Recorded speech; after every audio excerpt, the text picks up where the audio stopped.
Bonjour, j'espère que vous allez bien parce que moi je vais super bien. Ça fait très longtemps que j'ai pas fait de vidéo, je n'étais pas très disponible, mais là maintenant je suis là, je ferai plein de vidéos.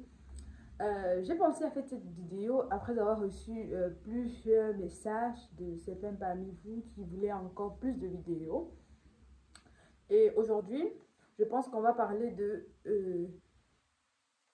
ce qui se passe après avoir obtenu le visa, vous voyez, parce que la période dont on obtient le visa, c'est vrai, on est content, on est heureux, on est joyeux, et puis on se dit, ah, c'est bien, enfin j'ai réussi et tout. Mais maintenant, ce que les gens oublient parfois, c'est qu'il y a un après-visa.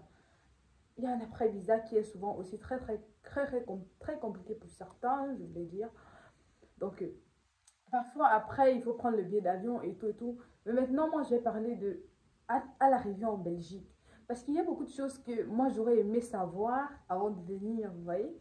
Il y a des choses que si on m'avait dit avant que je n'arrive ici, je me serais préparée en conséquence. Mais il y a des choses que je ne savais pas et j'ai découvert une fois ici. Et j'ai décidé de partager ces quelque chose-là avec vous. Déjà pour que vous soyez prête à attaquer ce nouveau monde. Félicitations déjà à tous ceux qui ont déjà eu le visa et pour ceux qui attendent encore, beaucoup de courage. On va commencer par le premier point, le logement. Ce point, c'est un point vraiment très compliqué. Quand on a le visa et qu'on n'a pas la famille dans le pays où on arrive, souvent c'est très compliqué parce qu'on n'a pas de logement, on ne sait pas où vivre et on se demande comment ça fonctionne ici, est-ce que ça serait facile et les prix et tout et tout. Donc en ce qui concerne le logement, je ferai une autre vidéo pour vous parler des logements. Mais ici déjà je vais vous briefer un peu, vous voyez, je vais un peu faire un peu de briefing par rapport au logement. Donc ce que je vais déjà commencer par dire, c'est que il y a des villes où où les logements sont très coûteux et les villes où les logements sont abordables. Quand je dis abordable, ça ne veut pas dire 50 000, hein, mais c'est abordable par rapport au pays, quoi. Donc là maintenant, par exemple, quelqu'un qui a peut-être un visa à Bruxelles, moi, je conseille généralement à tous ceux qui ont le visa et qui sont dans les universités de directement demander les codes dans les universités. C'est parce que c'est plus facile là. Vous avez tout et puis c'est tranquille quoi. Mais maintenant, pour ceux qui doivent chercher des codes dans le privé, c'est beaucoup plus compliqué pour eux parce qu'ils commencent à découvrir comment l'Europe fonctionne. Déjà, il faut savoir qu'ici en Belgique, il y a des codes avec adresse et des codes sans adresse. Et généralement, quand vous arrivez, vous avez un certain nombre de temps précis pour vous présenter à la commune. Donc, vous ne pouvez pas arriver et faire 3 mois avant d'aller à la commune et dire, bah, tiens, je suis là. Non, il y a un nombre de temps qu'on vous dit, on vous donne pour arriver pour aller à la commune. Je pense qu'il y a 15 ou 10 jours que vous avez pour vous présenter à la commune. Et beaucoup souvent se confrontent au cas d'adresse. Parfois, vous cherchez un logement et vous ne tombez que sur des logements sans adresse. C'est très compliqué. Et parfois, étant au pays, on ne sait pas ce que c'est. On se retrouve en train de payer le logement. Et puis, quand on arrive sur le territoire, on se rend compte qu'en fait, le logement n'a pas d'adresse. Et puis, on commence à être dans des situations compliquées. Donc, beaucoup de personnes, déjà, je vous explique l'adresse, c'est quoi? L'adresse, c'est votre domiciliation. Parce que étant en Belgique, à la commune, vous êtes enregistré à tel domicile, vous voyez. Donc, si vous êtes à Anderlecht, vous êtes enregistré dans telle maison, comme ça, comme ça, comme ça. Donc, vous êtes obligé d'avoir une domiciliation. Eh, le français de Molière. Vous êtes obligé d'avoir une domiciliation. Vous êtes obligé d'avoir une domiciliation. Donc, il y a des gens qui louent leur maison sans domiciliation. Genre, tu peux pas aller signaler à la commune que tu vis chez eux. Et il y a d'autres maintenant qui louent des maisons avec adresse. Donc, je conseille à tout le monde de toujours préciser lorsque vous prenez une chambre ou un code, de toujours demander si c'est avec adresse. Et toujours être rassuré que c'est avec adresse avant de le prendre. Donc, moi, c'est le meilleur conseil que je donnerais à tout le monde. Parce que prendre un code sans adresse et arriver sur le territoire, c'est vraiment super compliqué. Vous allez encore vous mettre dans la merde. Déjà qu'il va falloir comprendre le système, comprendre comment ça fonctionne.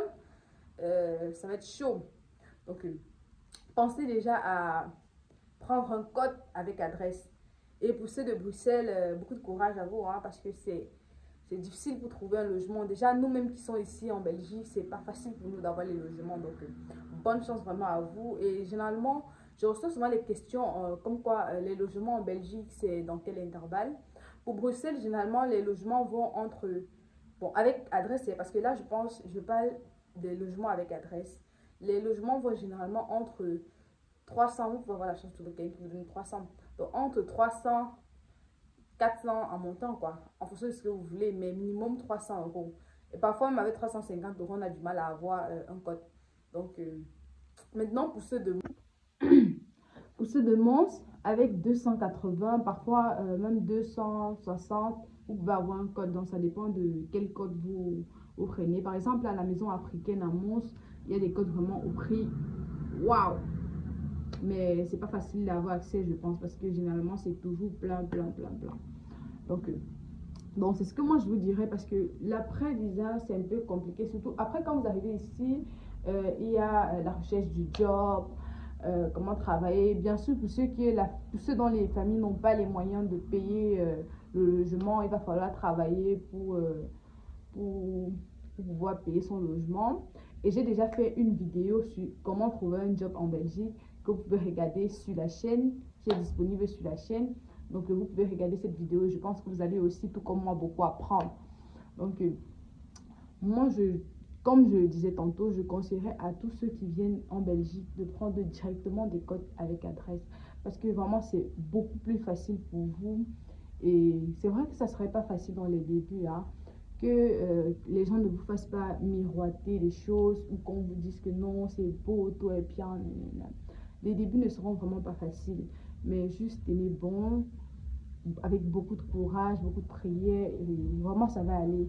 Avec le temps, quand on fait déjà, au fur et à mesure que le temps passe, on s'habitue au milieu, on s'habitue au pays, on commence à comprendre comment ça fonctionne, et je pense on est très à l'aise pour certains. Je dirais pas pour tout le monde, parce que c'est pas une vérité universelle, comme je le dis souvent. Tout ce que je dis sur ma chaîne, c'est en fonction de moi, ce n'est pas une vérité universelle. Donc, tout ce que je dis, c'est en fonction de mon expérience. Donc, quelqu'un d'autre peut avoir une autre idée, quelqu'un d'autre peut avoir autre chose à dire concernant ce sujet. Mais moi, je partage avec vous ce que je pense. Donc, c'est un peu ça. Et après, maintenant, quand vous êtes arrivé en Belgique et vous êtes déclaré à la commune, généralement, le plus dur... Généralement, le plus difficile, c'est après avoir un job et être un peu stable et tranquille. Mais rassurez-vous, ça va aller. Il y a des gens qui arrivent ici et ils commencent leur premier job peut-être en juin.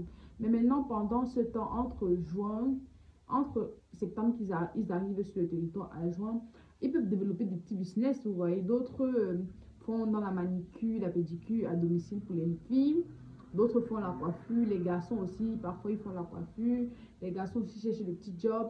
Donc, essayez de vous développer au maximum possible. Essayez de trouver les trucs à faire au maximum. Je ne sais pas si vous comprenez. Donc, moi, déjà, ce que je conseille aux gens qui ont déjà eu le visa maintenant, c'est déjà, vu qu'il y a encore un mois et plus avant le voyage, pourquoi pas s'inscrire à une petite formation que vous pouvez faire avant d'arriver ici. Question que voilà, dès que vous arrivez ici, vous pouvez déjà faire votre propre business à domicile en attendant de pouvoir trouver un job et être complètement indépendant de vos parents ou de votre famille.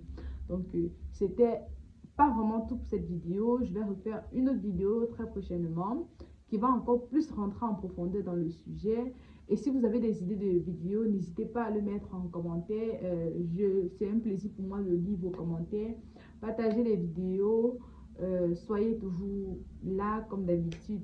Et aussi, j'ai oublié de mentionner un truc. Pour ceux qui viennent pour l'école, il y a des petits thèmes qui changent.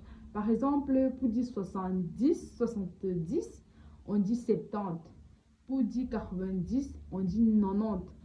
Au début, c'est difficile à l'école parce qu'on avait déjà l'habitude de dire 70, 90. Mais après, maintenant, intégrer 70 et 90 avec le temps, petit à petit, on finit par s'intégrer.